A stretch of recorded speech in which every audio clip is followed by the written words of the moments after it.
जय श्री राम मित्रों। उम्मीद करता हूँ कि आप अच्छे होंगे।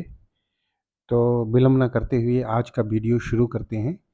आज का वीडियो हमारा है चंद्रमा और आप, कुंभ लग्न एवं राशि। तो अपनी कुंडली खोल लीजिए। अगर आपकी कुंडली में प्रथम भाव में जहाँ पे 11 नंबर लिखा हुआ है, जहाँ पे इस वीडियो में लग्न लिखा हुआ है, एक बार फिर से सुन लीजिए। जहाँ पे 11 नंबर लिखा हुआ है और जहाँ पे लग्न लिखा हुआ है, अगर आपकी कुंडली में वहाँ पे 11 नंबर है तो इसका मतलब आपका कुंभ लग्न है।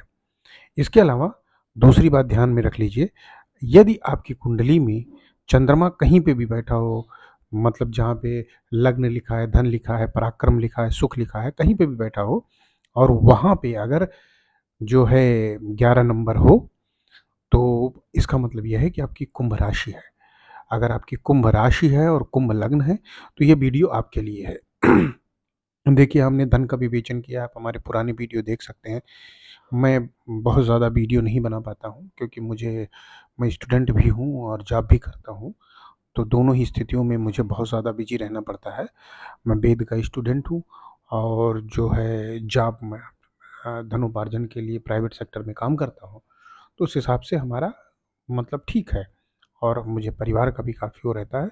लेकिन चूँकि मैंने बहुत सारा समय जो है तीर्थों में बिताया है, अपने जो है प्राइमरी एजुकेशन और बेसिक एजुकेशन के ड्यूरिंग लाइफ, जैसे बनारस में, अयोध्या में, उज्जैन में, इसके अलावा नासिक में, तो मुझे स्वभावतः ज्योतिष का जो है अध्ययन करने का सौभाग्य मिला और उसी बेसिस पे और लोगों ने मुझसे अपनी कुंडली दिखवाई, उसी अनुभव के आधार पे मैं आपको बताता हूँ।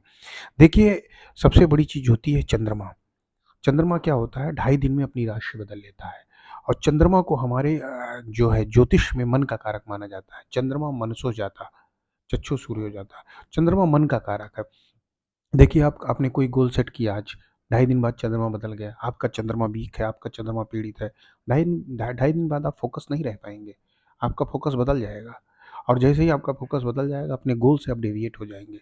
इसलिए चंद्रमा का शुभ होना बहुत ज़रूरी है और चंद्रमा मन का कारक है। जब आप फोकस्ड नहीं होंगे तो आप ना धन कमा पाएँगे, ना करियर बना पाएँगे, ना शादी में फिक्स रह पाएँगे, ना समाज में पद प्रतिष्ठा पा पाएँगे। इसीलिए मैंने पहले धन का वीडियो बनाया है कि अपने लग्न के हिसाब से धन को देख लीजिए, उसके बाद चंद्रमा को देख लीजिए। तो लाइए विलंब न करते हुए वीडियो शुरू करते हैं। मैं फिर दोहरा देता हूँ कि मन के हारे हार है, मन की जीते जीत। अगर आपने चंद्रमा को सेट कर लिया और इसके साथ अगर मैं दूसरा वीडियो बनाऊंगा बुद्धि का, जिसके अधिष्ठाता ग्रह बुध देव हैं।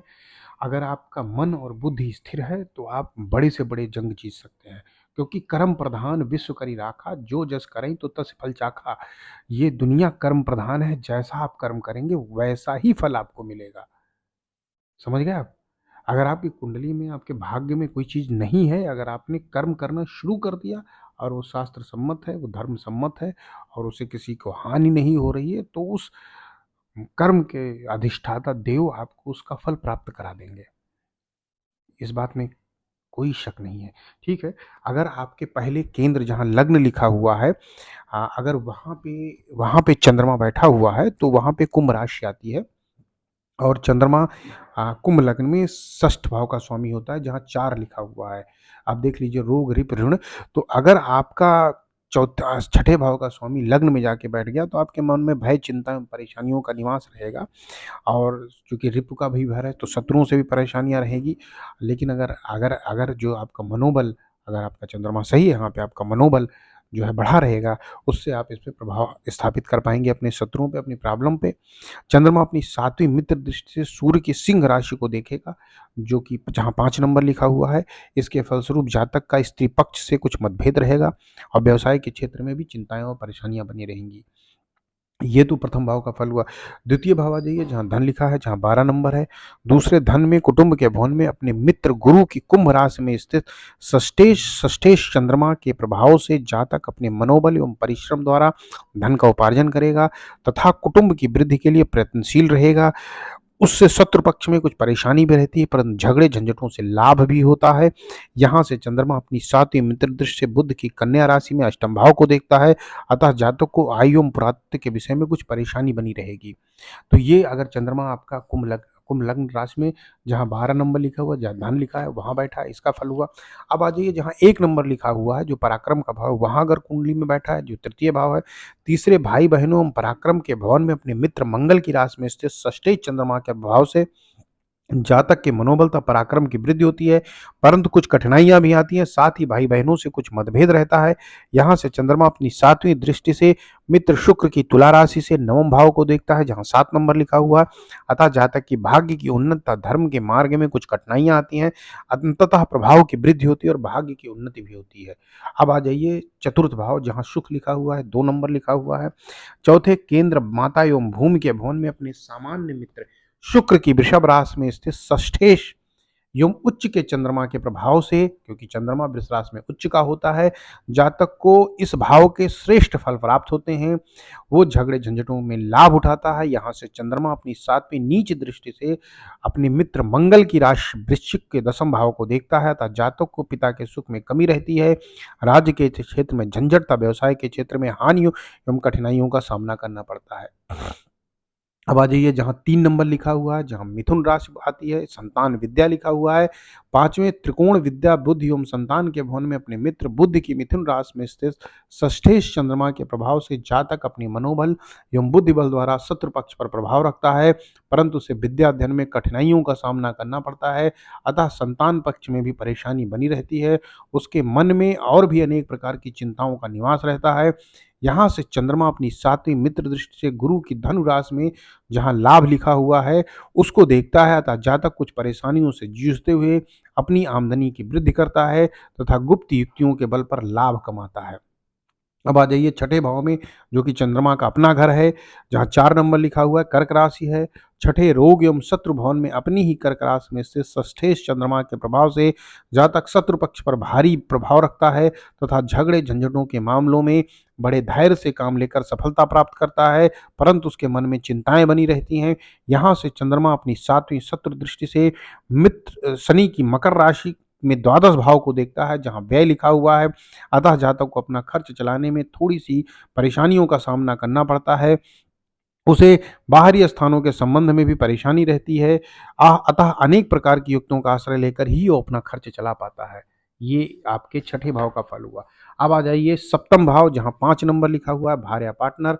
7वें केंद्र स्त्री एवं व्यवसाय के भवन में अपने मित्र सूर्य की सिंह राशि में स्थित षष्ठेश चंद्रमा के प्रभाव से जातक को स्त्री पक्ष से रोग, वैमनस्य तथा परेशानी बनी रहती है एवं व्यवसाय के क्षेत्र में भी कठिनाइयों के साथ सफलता मिलती है। ऐसा व्यक्ति शत्रु पक्ष पर अपना प्रभाव रखता है तथा झगड़े झंझटों के मामलों में शक्ति प्राप्त करता है। यहाँ से चंद्रमा अपनी 7वीं शत्रु दृष्टि से शनि की कुंभ राशि में प्रथम भाव को देखता है, अतः जातक को रोग एवं चिंताओं का शिकार बनना पड़ता है, परंतु उसका मनोबल बढ़ा रहता है, साथ ही उसे दौड़ धूप भी करनी होती है। अब आ जाइए अष्टम भाव। अष्टम भाव जहाँ 6 नंबर लिखा हुआ है, मृत्यु का भाव है। 8वें आयु एवं पुरातत्व के भवन में अपने मित्र बुध की कन्या राशि पर स्थित षष्ठेश चंद्रमा के प्रभाव से जातक को आयु के संबंध में कुछ परेशानी रहती है एवं पुरातत्व की भी हानि होती है, परंतु शत्रु पक्ष पर बड़ी कठिनाइयों से वो प्रभाव स्थापित कर पाता है। उसे हर समय चिंताएं घेरी रहती हैं। ऐसे व्यक्ति का ननिहाल पक्ष भी कमजोर रहता है। यहाँ से चंद्रमा अपनी 7वीं मित्र दृष्टि से गुरु की द्वितीय भाव में स्थित मीन राशि को देखता है, अतः जातक का धन एवं कुटुंब की वृद्धि के लिए विशेष परिश्रम करना पड़ता है। भाग्य भाव जहाँ 7 नंबर लिखा हुआ है, तुला राशि है, 9वां भाव है।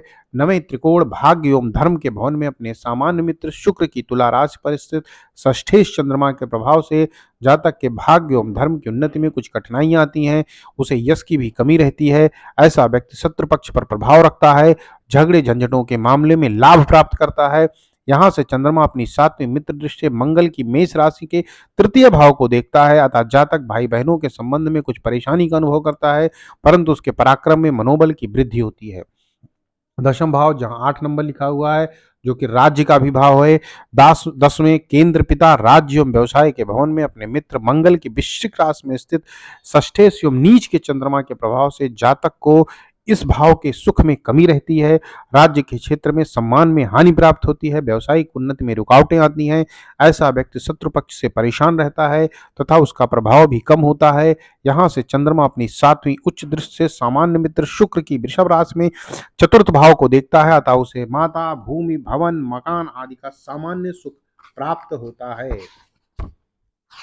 अब एकादश भाव जो लाभ भाव है, जहां 9 नंबर लिखा है, 11वें लाभ भाव में अपने मित्र गुरु की धनु राशि में स्थित षष्ठेश चंद्रमा के प्रभाव से जातक अपने मनोबल एवं परिश्रम द्वारा आमदनी की वृद्धि करता है, शत्रु पक्ष पर प्रभाव बनाए रखता है, झगड़े झंझटों के लाभ में लाभ उठाता है, परंतु उसे आमदनी बढ़ाने के लिए ज्यादा परिश्रम करना पड़ता है। लाभ के पक्ष में कुछ असंतोष भी रहता है। यहाँ से चंद्रमा अपनी मित्र दृष्टि से 7वीं मित्र दृष्टि से बुध की मिथुन राशि में स्थित पंचम भाव को देखता है, तथा जातक को विद्या विद्या बुद्धि की यथेष्ट शक्ति प्राप्त होती है, परंतु संतान पक्ष से कुछ चिंता बनी रहती है। अब आ जाइए द्वादश भाव जो कि अब आ जाइए द्वादश भाव जो कि 10 जहाँ पे 10 नंबर लिखा हुआ है, 11वें व्यय स्थान में शनि की मकर राशि में से चंद्रमा के प्रभाव से जातक को अपना खर्च चलाने के लिए कठिनाई बनी रहती है। वो अपने मनोबल द्वारा परिश्रम द्वारा खर्च चलाता है, बाहरी स्थानों के संबंध में भी परेशानी होती है, अतः शत्रु पक्ष में मानसिक चिंताएं बनी रहती हैं। यहाँ से चंद्रमा अपनी 7वीं दृष्टि से कर्क राशि में स्थित षष्ठ भाव को देखता है, अतः जातक को शत्रु पक्ष पर नरमाई से काम लेकर अपना प्रभाव स्थापित करता है और सफलता प्राप्त करता है। ये तो एक सामान्य फल हो गया। इसका फल बदल सकता है अगर आपका चंद्रमा पीड़ित है, आपका चंद्रमा शत्रु ग्रहों से दृष्ट है, आपके चंद्रमा का अंश बल कम है, आपके चंद्रमा आपके आपके आपके चंद्रमा पे पापी ग्रहों की दृष्टि है, ये सारी चीज़ें होंगी तो आपका मन कमज़ोर रहेगा। अब इसके लिए 4-5 उपाय मैं आपको बता देता हूँ। पहला, भगवान भोलेनाथ को सोमनाथ बोलते हैं, सोम चंद्रमा का नाम है, चंद्रमा के नाथ हैं। भगवान भोलेनाथ की पूजा करने से आपके चंद्रमा में प्रसन्नता आती है, पीड़ित चंद्रमा को बल मिलता है। इसके अलावा भगवान भोलेनाथ का साल भर में एक बार रुद्राभिषेक करा सकते हैं। इसके अलावा भगवान भोलेनाथ के मंत्रों का जप कर सकते हैं। इसके अलावा सोमवार और पूर्णिमा का व्रत कर सकते हैं। इसके अलावा सोमवार और पूर्णिमा को मंत्र जप कर सकते हैं, मंदिर जा सकते हैं। कहने का मतलब ये है कि भगवान भोलेनाथ की जितनी आप सेवा करेंगे, उतना ही चंद्रमा आपका अच्छा होता चला जाएगा। इसके अलावा भगवान भोलेनाथ की सेवा से आपके 9 ग्रह बैलेंस होते हैं, 9 ग्रहों की सुविधा प्राप्त होती है, क्योंकि कहा जाता है कि जो शिवलिंग में है यत पिंडे तत् ब्रह्मांडे। तो अगर आप भगवान भोलेनाथ को 1 लोटा जल चढ़ाते हैं, दूध चढ़ाते हैं, फलों का रस चढ़ाते हैं, जो भी आपकी क्षमता है, जो भी आप चढ़ाते हैं, क्योंकि वो तो भाव के भूखे हैं, जो भी आप करेंगे उससे क्या होगा कि उस पिंड में जो जाएगा वो पूरे ब्रह्मांड को पुष्ट करेगा। तो जहाँ-जहाँ भी आपकी कुंडली में कमी होगी, उस सारे दोषों की पूर्ति हो जाती है। लेकिन बस शर्त इतनी है, निरंतरता। 1 दिन करने से कुछ नहीं होता, 2 दिन करने से कुछ नहीं होता। इसे आप एक जीवन में नियम की तरह बना लें कि हमें हफ्ते में करना है, महीने में करना है, रोज़ जाना है, जैसा भी आपकी क्षमता अलाउ करती है, करिए। और इसके बाद 6 साल महीने बाद आप देखेंगे आपके जीवन में जो गाड़ी आपकी पटरी से उतर गई थी, वो गाड़ी पटरी पे आ जाएगी। आपको मानसिक चिंताएँ, प्रॉब्लम दूर तो नहीं होंगी, लेकिन जैसे होता नहीं है कि जैसे आँधी आई और आप घर के अंदर बैठे हैं, तो आपको तेज़ हवाओं का कोई प्रभाव नहीं पड़ा। आप बिल्कुल सेफ हैं। उसी तरह से सिस्टम हो जाएगा आपका और आप जो है पूरी तरीके से जीवन का आनंद उठा पाएँगे। तो जय श्री राम।